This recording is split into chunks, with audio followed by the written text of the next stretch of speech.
অনেকদিন পর বাসায় একটু রান্না বান্না করলাম। এমনিতে গত কয়েকদিন বাবার বাড়িতেই রান্না বান্না খাওয়া দাওয়া সবকিছু চলছে। বাবার বাড়িতে থাকার হাজারো সুবিধার মাঝখানে সবচেয়ে বড় গরমের মধ্যে এই সুবিধাটা হলো রান্না বান্না থেকে মুক্তি পাওয়া যায়। এমনিতেই আমার বাবার বাড়ি কাছে হওয়াতে ছোট থেকে ছোট জিনিসেও আমি দৌড় মেরেই বাবার বাড়িতে চলে যাই। দেখা যায় দিনে একবার অন্তত পক্ষে আমার বাবার বাড়িতে খাওয়া দাওয়া হয়। তার উপরে গত কয়েকদিন যাবৎ মেয়েও অসুস্থ, যার কারণে একদমই কোনো কাজকর্মই করতে পারছি না। এই মেয়ের অসুস্থতার জন্য আমার বাড়ির তো বাসার চুলাই বন্ধ। আম্মুর বাসায় রান্নাবান্না খাওয়া-দাওয়া সবকিছু চলছে। এই মেয়ের অসুস্থতার কথা শুনে মেয়ের বাবাও সেই সুদূর কাপ্তাই থেকে কিন্তু চলে এসেছে। তো যাই হোক, আজকে যেহেতু শুক্রবার, তো ভাবলাম আজকে বাসা থেকেই একটা ব্লগ শেয়ার করি। এমনিতেও মেয়ে এখন আলহামদুলিল্লাহ আগের থেকে অনেকটাই ভালো আছে। আর মেয়ের বাবা আসছে এই কথা শুনে মেয়ে এমনি দেখেই, বাবারে দেখেই হয়তোবা সুস্থ হয়ে গেছে। তো সকালবেলা মেয়েকে একটু নুডলস করে দিলাম। সে রুটি খাবে না, যার কারণে ওকে একটা ডিম দিয়ে নুডলস করে দিয়েছিলাম। আর আমি সঙ্গে আনারস কেটেছিলাম মেয়ের জন্য, যেহেতু জ্বর ঠান্ডা এজন্য একটু আনারস খাওয়ার পরে তারপরে আমরা একটু অল্প স্বল্প করে নাস্তা করে নিলাম। এরপরে দুপুরে রান্নাবান্না। আর এই যে একটা যে মুরগি আনছে সেটা যে 4 কেজি ওজনের, এই মুরগিটা আমার কাজের খালার কাটতে গিয়ে জানটাই বের হয়ে গিয়েছে। আর আমি যদি এটা কাটতে যাইতাম আমারে আর খুঁজে পাওয়া যেত না, আমি অস্তিত্ববিহীন হয়ে যেতাম।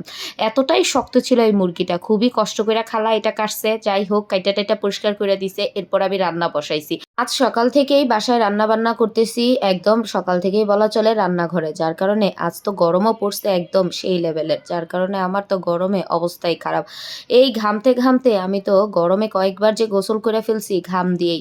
আমার আর এমনি পানির কল থেকে পানি নিয়ে গোসল করার প্রয়োজন পড়ে নাই, ঘাম থেকেই আমি গোসল করে ফেলছি। এই ঘামতে ঘামতেই আমার অবস্থা খারাপ হয়ে গেছে।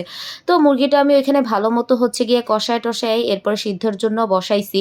আমি কয়েকবারই মুরগিটার মধ্যে গরম পানি দিয়ে সিদ্ধ করে নিছি। আর এই যে মুরগির জন্য আমি একটা মশলা রেডি করছি, এখানে জয়ত্রী দিয়ে আর একটু হচ্ছে গরম মসলা মানে এলাচ আর একটু জিরা হচ্ছে টেলে তারপরে এই বাটনা, নতুন যে বাটনাটা দিয়েছে সেটার মধ্যেই এখন বাটনার মধ্যে হচ্ছে ভালো করে আমি এগুলা গুঁড়াটা করে নিব। আমার বাটনাটা বেশিরভাগ কাজেই এই কাজটাতেই ভালো কাজ দেয়, জিরা গুঁড়া করার জন্য।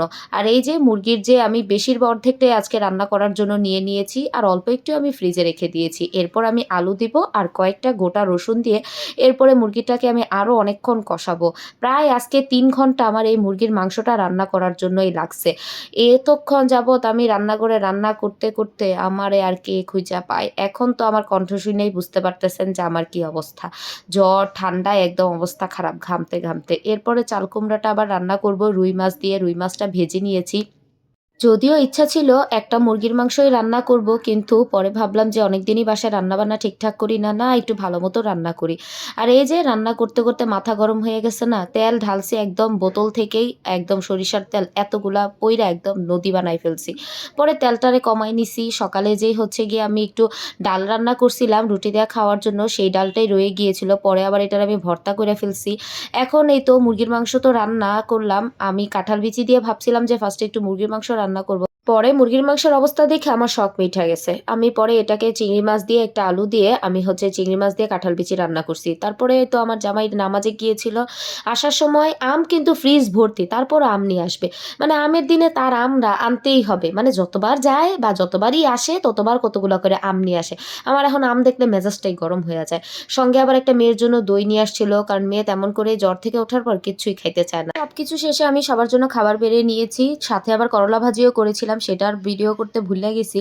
এই তো এখন হচ্ছে আমি সব খাওয়া দাওয়া শেষ করে সবার জন্য দই বেড়ে নিচ্ছিলাম, মেয়েকেও একটু দিলাম। মেয়ে তো ভাত একদমই খায় নাই, ওই দইটাই একটু খেয়েছে।